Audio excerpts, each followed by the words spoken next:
మండలానికి చెందినటువంటి ఎంపీటీసీ శ్రీమతి లక్ష్మీదేవమ్మ గారి భర్త గోపాల్ నాయక్, మరిది రవి నాయక్ మా వదిన కనపడడం లేదు, ఆమె ఎంపీటీసీ అని చెప్పి కంప్లైంట్ ఇస్తే ఆ కంప్లైంట్ పైన విచారణ జరిపి వాళ్ళని పిలిపించుకొని వచ్చి స్టేషన్లో కూర్చోబెట్టి, అయ్యా ఏమయ్యా మీ పైన అభియోగాలు ఉన్నాయి, ఇట్లా మీ ఒక ఎంపీటీసీ అది ఎస్టీ కులానికి చెందినటువంటి ఒక మహిళ లేదు అని చెప్పి వాళ్ళు కంప్లైంట్ ఇస్తే దానిపైన విచారణ నిమిత్తం మీకు పిలుచుకొని వస్తే ఊర్లో ఉండే మైనార్టీస్ అందరికీ మా ఎమ్మెల్యే కందికుంట వెంకటప్రసాద్ పైన చెప్పేదానికి మీకు సిగ్గు ఎగ్గు లేదేమయ్యా? ఏం మాట్లాడుతున్నారా మీరు? మీటింగ్ పెట్టి ఈరోజు మాకేందో మేము సాయిబులం నమాజ్ చదువుకుంటాం, మేము జైల్లో ఉంటాం, ఆడే అన్నీ చేసుకుంటామంటే చేసుకో. ఆల్రెడీ నీ చరిత్ర, నేర ప్రవృత్తి కలిగిన చరిత్ర నీది. నువ్వు పరికి షామీర్ అనే వ్యక్తి, నువ్వు ఒక క్రిస్టల్ డీలర్, నువ్వు భారత్ కాఫీ నీ స్కూటర్లోనో సైకిల్లోనో వేసుకొని నువ్వు తాలూకా అంతా మండలాంతా తిరిగి అమ్మిన వ్యక్తివి. ఉన్నట్టుండి నీకు ఇన్ని కోట్ల రూపాయల ఆస్తులు అటు నుంచి వచ్చినాయా? నువ్వు ఒక నా స్నేహితుడు ఎవరు, ఎలీషా హేమంత్ కుమార్ అనే అతను, ఆ ఎలీషా హేమంత్ కుమార్ అనే అతను ఏం చేసినాడయ్యా అంటే, టోజర్ ధర అని ఈ యొక్క క్రిస్టియన్ ప్రాపర్టీస్కి ఒక ఏరియాకు ఒక పెద్ద డైరెక్టర్. ఆయన సంతకం చేస్తేనే క్రిస్టియన్ ప్రాపర్టీలు ఏమైనా కానీ సేల్ కావాలన్నా, ఏదైనా చేయాలన్నా, క్రయ విక్రయాలు జరగాలన్నా, లేదంటే లీజుకి ఇవ్వాలన్నా, ఏదైనా చేయాలన్నా కూడా ఆయన సంతకం అవసరం. అక్కడ ఒక చర్చి కట్టుకుంటామని చెప్పి ఎల్ఐసి బిల్డింగ్ పక్కలో ఎలీషా అనే అతను ఆ సంతకాలను ఫోర్జరీ చేసుకొని, ఆ సంతకాలతోనే మీరు కదిరిలో, హిందూపూర్లో, కోయంబత్తూరులో, బెంగళూరులో మీరన్నీ క్రిస్టియన్ ప్రాపర్టీస్ పైన ఫేక్ డాక్యుమెంట్లు తయారు చేసుకొని ప్రాపర్టీలన్నీ మీరు కొన్నట్లు, మీరు అమ్మినట్లు అన్నీ చేసుకొని మీ పైన ఇప్పటికీ హిందూపురంలో కేసు ఉంది, బెంగళూరులో కేసు ఉంది, కదిరిలో కేసు ఉంది. నువ్వు ఇప్పుడు అంటానవే నువ్వేందో నా ప్రాపర్టీస్ అవి ఇవి అని చెప్పేసి నీవు ఆడ ఆ పరికి బజార్లో కట్టుకున్నావే కాంప్లెక్స్, అది ఎవరు సొమ్ము? క్రిస్టియన్ ప్రాపర్టీ సొమ్ముతున్నాయా నువ్వు కట్టుకునేది? ఆ పరికి బజార్ కాదు, జీసస్ బజార్ అని పెట్టుకోదాన్ని బాగుంటుంది. ఎందుకయ్యా ఇట్లాంటివన్నీ మాటలు మాట్లాడతావు నువ్వు? నువ్వే పెద్ద ముస్లిం అయినట్లు, నువ్వే ఫత్వాలు ఇచ్చినట్లు, వాడు పోతే ఎంత, ఈడు పోతే ఎంత అని చెప్పేసి సర్వనాశనం చేసేసి నీ బామర్తిని పిలుచుకొని వచ్చేసి నీ పార్టీలో ఉండేవాళ్ళు కౌన్సిలర్లు 6-7 మంది బయటికి పోతా ఉంటే కూడా నువ్వు పట్టించుకునే పాపాన పోలే. నేనుంటే సార్ నా జేబులో కదిరిలో ముస్లిం, కదిరి నియోజకవర్గం ముస్లింలో సునామీ సృష్టిస్తా ఉన్నావు.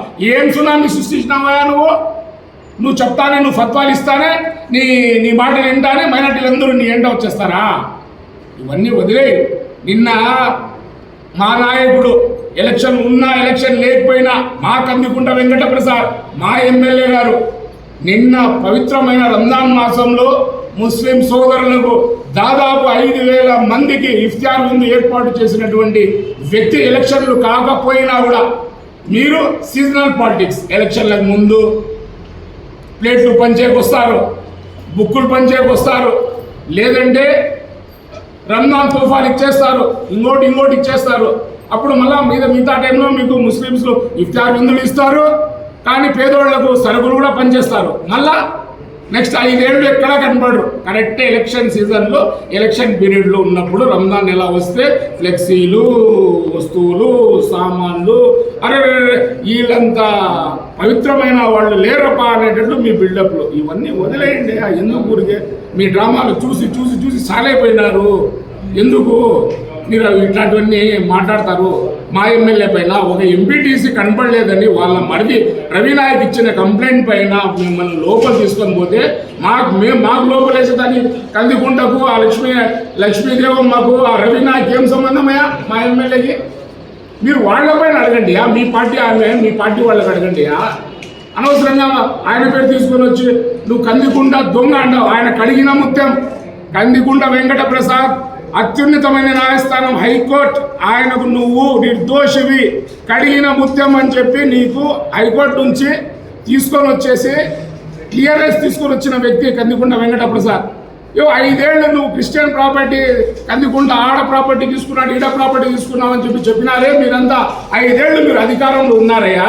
ఏ రోజు మీరు ఎప్పుడైనా ఆ ప్రాపర్టీ కందికొండ వెంకటప్రసాద్ అని చెప్పి ఎప్పుడైనా తీసుకున్నాడని చెప్పి రుజువు ఉంటే లోపలేయచ్చు కదా మా నాయకుడిని. ఎందుకయ్యా ఇట్లాంటివన్నీ ఫేక్ మాటలు, ఫేక్ ఆటలు, ఇట్లాంటివన్నీ వదిలేయండి. ఇవన్నీ జనాలు చూస్తున్నారు, అబ్జర్వ్ చేస్తున్నారు.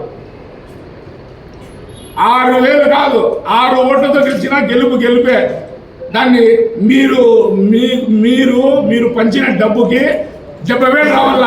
ప్రజాభిమానం గల నాయకుడు, ప్రజల్లో ఉన్న నాయకుడు, ప్రజలు డబ్బు తీసుకోకపోయినా కూడా మేము మా కందికొండ కావాలా ఈ కదిరి నియోజకవర్గాన్ని అని చెప్పి ప్రజలు స్వచ్ఛందంగా ఓట్లేసి గెలిపించినటువంటి నాయకుడే మా నాయకుడు కందికొండ వెంకటప్రసాద్. ఆయన పైన ఏంటి మాట్లాడతావు నువ్వు?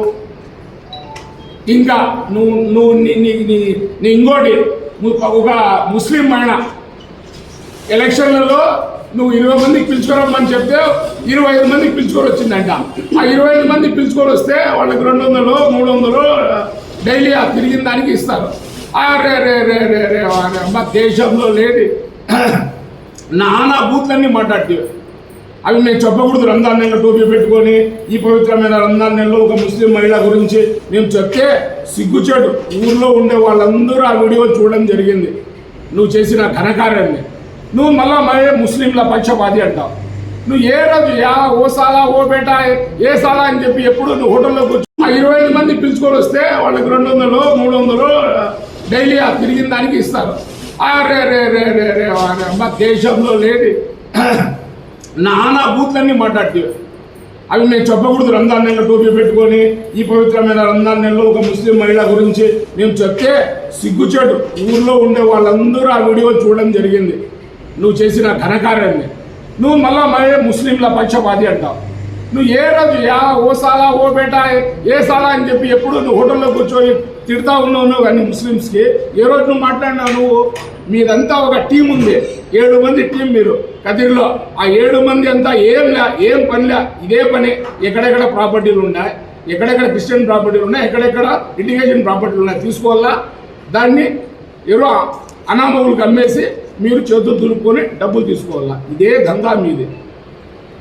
మా నాయకుడు ఇప్పటి వరకు మీరు కేసులు పెడతా అమాయకుల జోలికి పోలే. ప్రభుత్వ స్థలం కాజేసో, ప్రభుత్వ స్థలంలో మీరు ఆక్రమించుకున్నారో, లేదా ప్రభుత్వ స్థలం లేఅవుట్ లేకోకుండా లేదా ఇతరత్ర కారణాల వల్ల ఫేక్ డాక్యుమెంట్లు సృష్టించుకొని మీరు తీసుకుంటేనో, లేకపోతే లేఅవుట్ లేకోకుండా అమ్మింటేనో, అటువంటి వారిపైన మీరు చేసిన అన్యాయాలపైన, మీరు చేస్తున్నటువంటి మోసాలపైన మీకు తాహతుకు మించిన పనులు మీరు చేయడం వల్లే ఆయన మీకు ఎవరైతే దొంగలు ఉన్నారో వాళ్ళకి భయం కలగల్లా. ఈ నియోజకవర్గంలో పేద ప్రజలు కానీ వాళ్ళ కొన్నటువంటి లబ్ధిదారులు కానీ బాగుండాలా అనే సంకల్పంతో చేసిన పనే తప్ప ఆయన ఏదో నీపైన ఇంకోరిపైన కాదయ్యా. ఆయన అట్లాంటి పట్టించుకోవడం అవసరం ఆయనకేం లేదు. ఆయన కదిరి నియోజకవర్గం అభివృద్ధి కోసం అభివృద్ధికి పాటుపడేదానికి నిధులు తీసుకొని వచ్చేదానికే టైం లేదు. మీలాంటి వాళ్ళపైన పడి ఏం మాట్లాడతాడే అని పడాల్సిన అవసరము లేదు. అంత స్థాయి మీది కాదు. ఎందుకు ఇట్లాంటివన్నీ మీరు అనవసరంగా ఫేక్ మాటలన్నీ మాట్లాడుకుంటూ ఉన్నారు. ఇంకా ఇంకోటి, నీ చరిత్ర పరికిస్వామి లక్ష్మీ నరసింహస్వామి, పవిత్రమైన లక్ష్మీ నరసింహస్వామి దేవస్థానంలో పోయి, ఆఫీస్ రూమ్లో పోయి ఎవరో ఏదో ఒక వ్యక్తి పేరు వేయలేదని చెప్పి ప్రోటోకాల్లో నువ్వు తీర్చి చిన్న చేసేసి ఆ టేబుల్లో అవి ఇవి చేసి నువ్వు దాదాపు 15-16 రోజులు 20 రోజులు జైల్లో ఉండి వచ్చిన వ్యక్తివి. నువ్వు ఏదైనా మాట్లాడితే ఇంకా చాలా ఉన్నాయి నీకు సంబంధించినటువంటివి. అలాగే ఇంకా పరికి సాదిక్ విషయం చెప్తే పాపము ఆయన ఒక రబ్బర్ స్టాంప్ తోలు బొమ్మ. ఇతను అన్న ఏం చెప్తే అది తక్క అంటే ఇక తక్కి అంటాడు. అంత తప్పితే ఆయనకు స్వతహాగా ఏమీ నాలెడ్జ్ లేదు పాపము. పోనీ ఏ రోజైనా నువ్వు మున్సిపల్ కౌన్సిలర్ని కూర్చోబెట్టుకొని ఈ ఊరి అభివృద్ధి గురించి ఎప్పుడైనా మాట్లాడినావా? వార్డు అభివృద్ధి గురించి ఎప్పుడైనా మాట్లాడినావా? అంతెందుకయ్యా బాబు, ఇవన్నీ గాలి వదిలేసి టిట్కో రేకులు తీసేసి నా గుజరీ కదిరి వాటర్ ట్యాంక్లో ఉన్నట్టు గుజరీ రాత్రి లారీలు అమ్మేసి లారీలు తోలేసి అమ్మేసిన వ్యక్తివయా నువ్వు. ఇంకా నువ్వు ఎన్నో మాట్లాడుతూ ఉన్నావు. ఇంకా డీజిల్ ఇంకా అంటావా, డీజిల్ కోట్లాది రూపాయల డీజిల్ వాడకనే వాడినట్లు బిల్లులు పెట్టేస్తారు. ఈ 4 ఏళ్ల మున్సిపల్ చైర్మన్ గిరిలో తప్పకుండా మా నాయకుడికి మేము రిక్వెస్ట్ చేస్తున్నాం, మా చంద్రబాబు నాయుడు గారికి రిక్వెస్ట్ చేస్తున్నాం. ఈ 4 ఏళ్లలో ఏసీబీతో విచారణ జరిపించి జరిగిన అవకతవకలపై సమగ్రమైన విచారణ జరిపించాలని చెప్పేసి మేము డిమాండ్ చేస్తున్నాం. ప్రజాధనాన్ని దుర్వినియోగం చేసినటువంటి వారు ఎంతటి వారైనా సరే వారికి తగిన శిక్ష పడాలని చెప్పేసి ఈ సందర్భంగా నేను కోరుకుంటున్నా. ఇంకా చాలా ఉండే, ఏదన్నా ఫైల్ కావాలంటే, బిల్డింగ్ ప్లాన్ అప్రూవ్ కావాలంటే ఎవరయ్యా మీ అన్న ఇంట్లో పోయి తెచ్చి పెట్టుకోవాలి బిల్డింగ్ ప్లాన్లన్నీ. ఆ ప్లాన్లన్నీ బిల్డింగ్ ప్లాన్లు పెట్టుకొని ఉమా కోసం అడ్జస్ట్మెంట్ అయిపోతే మళ్ళీ ఆ బిల్లు ఆ క్లియరెన్స్ ఇచ్చేది. ఏంది నువ్వు ఎందుకు చెప్తావు? కదిరిలో మేమే స్వచ్ఛమైన సాయిబులు ఉన్నట్లు, నీకంటే చాలా స్వచ్ఛమైన సాయిబులు ఉన్నారు. కటిపిల్ల వాళ్ళంటే కదిరిలో ఫేమస్. టైగర్ మన హబీబ్ ఖాన్ అంటే ఫేమస్, కిలాడిపిడి భాష అంటే ఫేమస్, సలాం బిడి వాళ్ళంటే ఫేమస్. ఇలాంటి వాళ్ళు చాలా మంది ఉన్నారయ్యా బాబు. నువ్వు ఇప్పుడు నువ్వు ఎందో మాట్లాడుతూ ఉన్నావు. మానుకో చౌకబారు విమర్శలు కేవలం మా ఎమ్మెల్యే పైన టార్గెట్ చేసి మాట్లాడితే ఊరుకుండేది లేదు. ఇది ఒక ట్రయల్ బేస్ మాత్రమే, మిగతావన్నీ చాలా ఉన్నాయి, చాలా చెప్పాల్సి వస్తుంది. నువ్వు నోరు అదుపులో పెట్టుకోకపోతే దీని పరిణామాలు తీవ్రంగా ఉంటాయని చెప్పి హెచ్చరిస్తూ ఈ అవకాశం ఇచ్చిన మీ అందరికీ ధన్యవాదాలు తెలియజేసుకుంటాం. జై హింద్, జై కదిరి.